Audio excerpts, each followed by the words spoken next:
आप देख रहे हैं और आपके साथ मैं हूं अंशिका पाठक। शुरुआत बड़ी खबर के साथ। बालाघाट से बड़ी खबर आ रही है। नक्सलियों ने ग्रामीणों की गोली मारकर हत्या कर दी है। पुलिस मुखबिरी के शक में उतारा मौत के घाट। स्कूल चौक के पास घटना को अंजाम दिया गया है। लांजी थाना के बक्कू टोला गांव का ये पूरा मामला है और नक्सलियों की तरफ से इस तरह की वारदात को अंजाम दिया गया, जहां नक्सलियों ने ग्रामीण की गोली मारकर हत्या कर दी। दरअसल इन्हें शक था, महज शक के आधार पर किसी को मौत के घाट उतार दिया नक्सलियों ने। पुलिस मुखबिरी की शक में मौत के घाट उतारा है ग्रामीणों को। स्कूल चौक के पास घटना को अंजाम दिया गया है। कई सवाल खड़े होते हैं और ऐसे में महज एक शक के नाम पर किसी की जान ले लेना बहुत बड़ी बात। नक्सलियों ने ग्रामीण की गोली मारकर हत्या कर दी और सवाल ये उठ रहे थे कि आखिर क्यों इस तरीके से किया गया। तो ऐसे में संभावनाएं और आशंका यही जताई जा रही है कि पुलिस मुखबिरी की शक में इन्हें मौत के घाट उतारा गया है। हमारे संवाददाता हमारे साथ जुड़ गए हैं ज्यादा जानकारी के साथ। श्रीनिवास चौधरी, श्रीनिवास, आखिर ये पूरा मामला क्या है? ये ग्रामीण कहां का था, कहां से गुजर रहा था और कब इस वारदात को अंजाम दिया गया? अंशिका, आपको बता दूं कि ये जो मामला है लांजी थाना क्षेत्र के भक्कू टोला का मामला है। बताया जा रहा है कि शंकरलाल पेंद्रे घर में था और घर में जब वो था तो देर रात 4 से 5 की संख्या में हथियारबंद नक्सली आए, उसको घर से बाहर निकाले और स्कूल चौक जो है वहां पे ले जाकर गोली मार के उसकी हत्या कर दी। बताया जा रहा है कि ये 20 साल पहले पूर्व सरपंच भी रहा है वहां का और इस पे ये शक था, नक्सलियों की आशंका थी कि ये पुलिस का मुखबिरी करता है, क्योंकि इसके पहले पुजाई टोला में एक एनकाउंटर भी हुआ था। उस एनकाउंटर में नक्सलियों की मौत हुई थी। उसका जिम्मेदार मानते हो कि आपने इस मामले को लेके मुखबिरी किया है। ये शक था, इसके आधार पर ही उसकी ये हत्या की गई है। आपको बता दूं कि लगातार नक्सली किसी न किसी कारण से बैनर पोस्टर के माध्यम से अपने उपस्थिति लगातार दर्ज कर रहा है और ये एक बड़ा मामला है। चुनाव के पहले, विधानसभा चुनाव में 15 दिन बचे हैं, उसके पहले इतनी बड़ी घटना हो जाना कहीं ना कहीं चुनाव पर ही असर न डाले, इस पर भी आशंका जाहिर की जा रही है। साथ ही आपको बता दूं कि इस प्रकार जो घटनाएं हो रही है, इस घटना के बाद से लगातार पुलिस एरिया डोमिनेशन सर्चिंग तेज कर दी गई है, क्योंकि ये घटना देर रात की है और अभी कि कहीं ना कहीं नक्सली के उस क्षेत्र में उपस्थिति दर्ज है। लेकिन एक बड़ी बात है कि पुलिस मुखबिरी के शक पे ग्रामीण की हत्या करना और देर रात आके 4 से 5 की हथियारबंद नक्सली द्वारा हत्या कर दी जाती है। उसके बाद ये घटना हो तो अपनी उपस्थिति दर्ज कराने की कोशिश कर रहे हैं नक्सली। चुनाव सवाल ये भी कि ऐसे में ग्रामीण सुरक्षित है ही नहीं। श्रीनिवास, बहुत शुक्रिया जानकारी साझा करने के लिए। उज्जैन के महिदपुर में एक शर्मसार कर देने वाली घटना सामने आई है। अपने घर के आंगन में खेल रही नाबालिग के साथ पड़ोस के एक युवक ने दुष्कर्म किया है। बताया जा रहा है कि नाबालिग के पिता खेत में काम कर रहे थे, तभी पड़ोसी युवक ने उसका मुंह दबाकर नाबालिग के साथ दुष्कर्म किया। नाबालिग ने पूरी घटना की जानकारी मां को बताई। परिजनों ने नाबालिग के साथ थाने में जाकर आरोपी पड़ोसी के खिलाफ मामला दर्ज कर लिया है। पुलिस ने नाबालिग का मेडिकल जांच कर 24 घंटे के भीतर ही आरोपी को गिरफ्तार कर जेल भेज दिया है। पुलिस ने पॉक्सो संबंधित धाराओं में आरोपी के खिलाफ मामला दर्ज कर लिया है। शर्मसार कर देने वाली ये घटना उज्जैन में एक बार पहले भी इस तरह का मामला सामने आया था और एक बार फिर बाबा महाकाल की नगरी में ये क्या हो रहा है, ये सबसे बड़ा सवाल। और एक नाबालिग जो आंगन में खेल रही थी, उसी वक्त पड़ोस के एक युवक ने उसका मुंह दबाकर नाबालिग के साथ दुष्कर्म किया, जो कि अपने आप में कई सवाल खड़े करता है।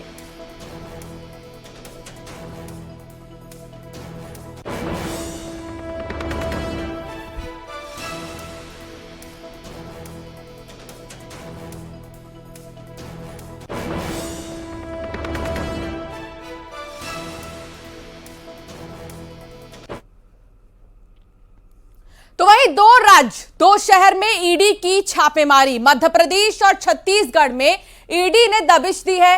भोपाल में मध्य प्रदेश की जानी मानी बिजनेस फर्म पीपल्स ग्रुप पर ईडी ने शिकंजा कसा है और आपको ये 2 तस्वीर हम दिखा रहे हैं। दोनों ही तस्वीर में आप देखिए भोपाल और दुर्ग की ये तस्वीर।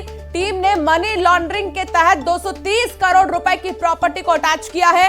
वहीं छत्तीसगढ़ के दुर्ग में भी ईडी ने रेड की, जहां 5 करोड़ कैश मिले हैं। दुर्ग में बंद कमरे से 5 करोड़ कैश, तो भोपाल में भी आप देखिए लगातार कार्रवाई ईडी का जारी है। और ऐसे में 2 शहर 2 राज्य दोनों ही जगहों पर ईडी की कार्रवाई, जहां दुर्ग में बंद कमरे में 5 करोड़ रुपए, सोचिए 5 करोड़ कैश मिले हैं। और भोपाल में पीपल्स ग्रुप पर, जानी मानी फर्म पर दबिश दी गई और यहां पर भी लगातार जांच जारी है।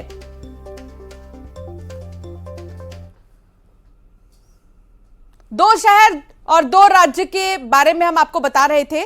मध्य प्रदेश की अगर हम बात करें तो जानी मानी बिजनेस फर्म पीपल्स ग्रुप पर ईडी ने शिकंजा कसा।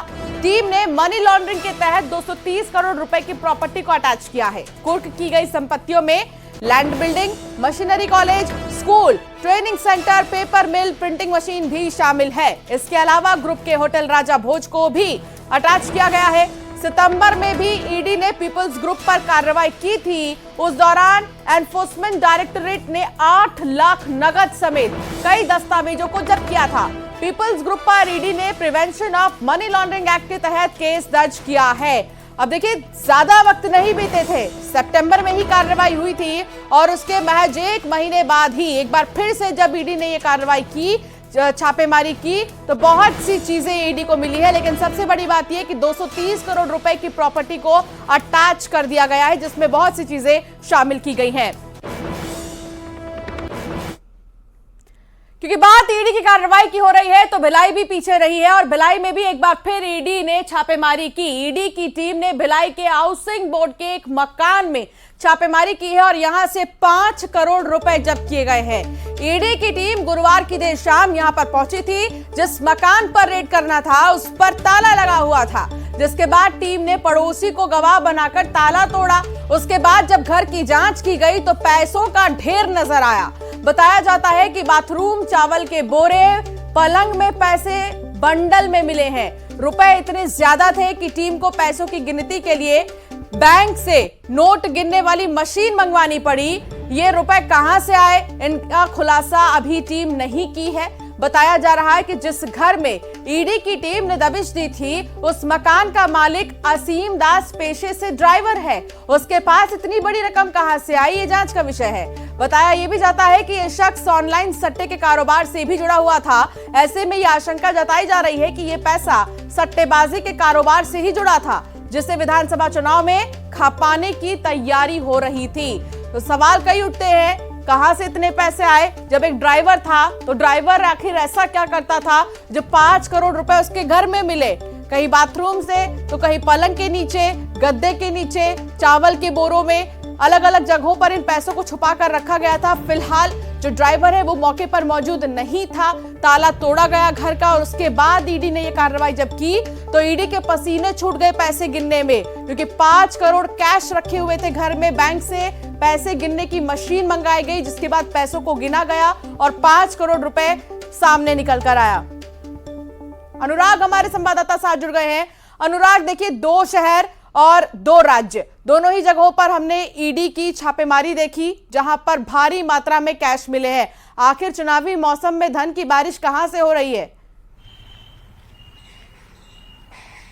बिल्कुल इसी बात का जो जांच है वो केंद्रीय जांच एजेंसियां कर रही हैं कि आखिर इतना पैसा कहां से आया। और ये सिर्फ 1 या 2 दिन में जुटाया गया पैसा नहीं है। कई जगह पर मनी लॉन्ड्रिंग के जरिए, गड़बड़ी के जरिए ये पैसा जुटाने का काम किया गया है। मध्य प्रदेश हो या छत्तीसगढ़ हो, जहां पर भी ईडी की कार्रवाई की गई है उसमें करोड़ों रुपए, लाखों रुपए का कैश मिला है। दुर्ग में तो करोड़ों रुपए का कैश जो है ईडी की एजेंसियों को बरामद हुआ है। लेकिन मध्य प्रदेश की हम बात करें तो सबसे बड़े पीपुल्स ग्रुप पर ये ईडी की कार्रवाई हुई। और सबसे बड़ी बात है कि बीते महीने भी ईडी ने यहां पर दबिश दी थी और कई तरह के दस्तावेज बरामद किए थे और उन दस्तावेजों में बड़े पैमाने पर गड़बड़ी निकल कर आई थी। और उसी के बाद उन्हीं गड़बड़ियों के आधार पर जो ईडी है उसने फिर से जो है पीपुल्स के ग्रुप पर छापे की कार्रवाई की और करीब 230 करोड़ रुपए की जो संपत्ति है उसको अभी अटैच करने की खबर निकलकर सामने आ रही है। और जो ईडी ने कार्रवाई की है पीपुल्स ग्रुप में, उसमें ना सिर्फ सितंबर में ही पीपल्स ग्रुप पर कार्रवाई हुई थी तो कई लाख रुपए मिले थे अनुराग, और महज 1 महीने के बाद फिर से एक बार ईडी की कार्रवाई में बहुत सारी बातें सामने आई, बहुत सारे हिसाब किताब सामने आ गए हैं। सवाल ये कि विरासत में इतने रुपए मिले हैं या नई नई रईसी है? बिल्कुल इसी बात को लेकर ईडी पड़ताल कर रही है और शुरुआती जो सितंबर में जो ईडी ने कार्रवाई की थी उसी दौरान जो दस्तावेज ईडी ने बरामद किए थे उसी में गड़बड़ियां निकलकर सामने आई थी और ये साफ हुआ था कि बड़े पैमाने पर मनी लॉन्ड्रिंग से जुड़े हुए मामले जो है निकलकर सामने आए और राशि के दुरुपयोग का मामला निकलकर सामने आया था और उसी दस्तावेजों में जो गड़बड़ी जो ईडी ने पकड़ी थी उसी के आधार पर अब ये फिर से कार्रवाई की गई और 230 करोड़ रुपए की संपत्ति को ईडी ने अटैच किया है और ये संपत्ति न सिर्फ पेपर मिल, प्रिंटिंग मशीन, अखबार, स्कूल, कॉलेज और तमाम जो ग्रुप से जुड़े हुए अलग अलग एजेंसियां हैं उन पर ये कार्रवाई ईडी की तरफ से की गई है। तो एक बड़ी कार्रवाई है। चुनाव के पहले ऐसी कार्रवाई होती है इस कार्रवाई में, लेकिन चौंकाने वाली बात तो ये कि इतने भारी मात्रा में कैश मिल रहे हैं। बहुत शुक्रिया अनुराग जानकारी साझा करने के लिए। तो छत्तीसगढ़ में बीजेपी आज अपना घोषणा पत्र जारी कर सकती है। रायपुर में गृह मंत्री अमित शाह बीजेपी के घोषणा पत्र यानी कि संकल्प पत्र को जारी करेंगे। दोपहर 2 बजे बीजेपी मुख्यालय में यह कार्यक्रम होगा।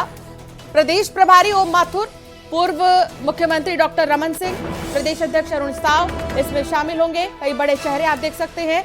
संकल्प पत्र को जारी किया जाएगा क्योंकि ऐसे में कई बड़े चेहरे इस दौरान मौजूद रहेंगे कार्यालय में। हालांकि अमित शाह का इंतजार था। अमित शाह छत्तीसगढ़ आ रहे हैं और इस खास मौके पर आज बीजेपी अपना संकल्प पत्र जारी करेगी और वो भी तब जब महज कुछ ही दिन बच गए हैं पहले चरण के चुनाव को लेकर।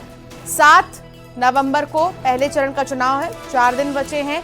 उससे पहले बीजेपी अपना संकल्प पत्र जारी करेगी। युगल तिवारी हमारे संवाददाता हमारे साथ जुड़ गए हैं। युगल, आज बीजेपी संकल्प पत्र जारी कर देगी। संकल्प पत्र में क्या खास चीजें हो सकती हैं? युगल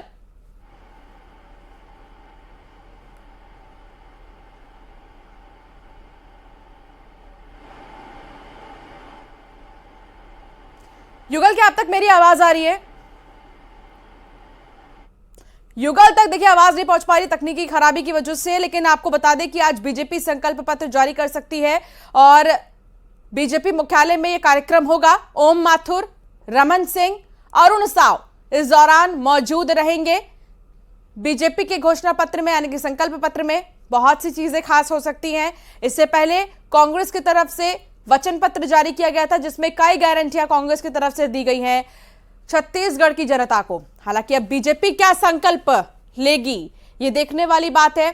अमित शाह क्योंकि आज आ रहे हैं और अमित शाह की मौजूदगी में घोषणा पत्र बीजेपी का जारी होगा। इस घोषणा पत्र में किसानों को लेकर, महिलाओं को लेकर, युवाओं को लेकर, छत्तीसगढ़ के विकास को लेकर क्या शामिल किया जाएगा, कौन से वो वादे होंगे, अभी देखना बाकी है क्योंकि नजर हर किसी की बीजेपी के घोषणा पत्र पर ही टिकी है। महज 4 दिन बचे हैं। पहले चरण का मतदान होगा। छत्तीसगढ़ में 2 चरण में मतदान होने हैं, 7 नवंबर और 17 नवंबर। 3 दिसंबर को नतीजे आ जाएंगे। उससे पहले हलचल काफी तेज है और गृह मंत्री अमित शाह के आने के बाद बहुत जल्द संकल्प पत्र भी जारी करने की बात सामने आ रही है। इंदौर से खबर आ रही है जहां जीतू पटवारी का भाई गिरफ्तार कर लिया गया है। कोर्ट में पेशी के बाद जेल भेजा गया। किसान आंदोलन मामले में अस्थायी वारंटी था नाना पटवारी और राजेंद्र नगर थाने में 3 साथियों सहित पेश हुआ नाना पटवारी। कोर्ट में पेशी के बाद जेल भेज दिया गया है। दरअसल ये मामला बहुत पुराना है और किसान आंदोलन के समय हत्या की कोशिश का जो पूरा मामला है वो दर्ज हुआ था और ऐसे में सबसे बड़ी बात ये कि अब गिरफ्तार कर लिया है पुलिस ने। राजेंद्र नगर थाने में 3 साथियों सहित नाना पटवारी जो कि जीतू पटवारी का भाई है वो पेश हुआ। कोर्ट में पेशी के बाद अब उसे जेल भेज दिया गया है। चारों आरोपी उपस्थित होकर आए और इनके द्वारा अपनी गिरफ्तारी दी गई, जिसमें गिरफ्तार किए जाकर इनको माननीय न्यायालय के समक्ष प्रस्तुत किया गया, जहां माननीय न्यायालय ने इनको जीआर पर भेज दिया है। सर किस मामले में थे ये, क्या मामला? उस समय जैसा कि बताया गया है कि 2017 में किसान आंदोलन के समय की बात बताई जा रही है, थाना राजेंद्र नगर के द्वारा बताया गया है और इसमें 307 के मुकदमे कायम थे। सर कौन आरोपी है और क्या नाम है सर? जैसा कि मैंने बताया 4 लोग हैं इसमें। एक सचिन है, एक सचिन के अलावा एक अशोक है, तीसरा जितेंद्र और चौथा नाना पटवारी। तो कुल 4 लोग हैं जिनमें से अभी नाना पटवारी को जेल भेज दिया गया है। मिथिलेश गुप्ता संवाददाता साथ जुड़ गए हैं। मिथिलेश, ये पूरा मामला है तो पुराना, लेकिन अब आखिरकार जेल में नाना पटवारी। हाँ जी, बिल्कुल सही कहा आपने कि मामला पुराना है, क्योंकि मामला 2017 का है। किसान आंदोलन के समय का पूरा मामला है, जिसमें 307 सहित अलग अलग धाराओं में केस रजिस्टर्ड हुआ था। 2019 से स्थायी वारंट पे फरार है, यानी 2019 से पुलिस को इनकी तलाश थी। चुनाव का समय है, स्थायी वारंटियों की तलाश की जा रही थी। नाना पटवारी अपने 3 साथियों के साथ राजेंद्र नगर थाने पहुंचते हैं और सरेंडर कर देते हैं। सरेंडर के बाद पुलिस कोर्ट लेकर पहुंचती है और कोर्ट से सीधा जेल भेज दिया गया है। 2012 से लेकर 2018 तक अगर देखा जाए तो इसके बीच में 7 अलग अलग अपराध दर्ज हुए हैं और सभी में गंभीर मामले हैं, गंभीर अपराध में केस दर्ज किया गया है। यानी 2012 से 2018 के बीच में टोटल 7 केस रजिस्टर्ड हुए हैं, जिसमें कई सारे धाराएं लगी हुई है। 307 है, 354, 323, 147, 148 सहित बड़ी बड़ी धाराओं में भी केस दर्ज हुआ है। ST SC का केस भी एक दर्ज है। अब 4 साथी गिरफ्तार हुए हैं, जिसमें सबसे बड़ा नाम था इसमें जो है नाना पटवारी। नाना पटवारी जीतू पटवारी के भाई हैं, 2019 से फरार चल रहे थे। राजेंद्र नगर पुलिस को तलाश थी, थाने पे पहुंचते हैं, सरेंडर करते हैं, कोर्ट में पेश किया जाता है और कोर्ट सीधा जेल भेज देती है। बहुत शुक्रिया मिथिलेश जानकारी साझा करने के लिए। खबरों में आगे बढ़ेंगे। लोकतंत्र के महापर्व यानी चुनाव को सफल बनाने के लिए चुनाव आयोग जी जान से जुटा है। जगदलपुर में मतदान दल दिव्यांग मतदाताओं सहित 80 साल से ज्यादा उम्र के बुजुर्ग मतदाताओं के घर पहुंचा, जहां मतदाताओं ने डाक मतपत्र के जरिए घर बैठे अपने मताधिकार का प्रयोग। ये दिव्यांग और बुजुर्ग मतदाता प्रेरणा है का जो इस उम्र में भी अपने वोटिंग के अपने अधिकार का प्रयोग कर रहे हैं, एक नागरिक के तौर पर अपना कर्तव्य भी निभा रहे हैं। जिले में 10 विशेष मतदान दल का गठन किया गया है। अब तक 200 से ज्यादा दिव्यांग और बुजुर्ग मतदाताओं ने मतदान किया है।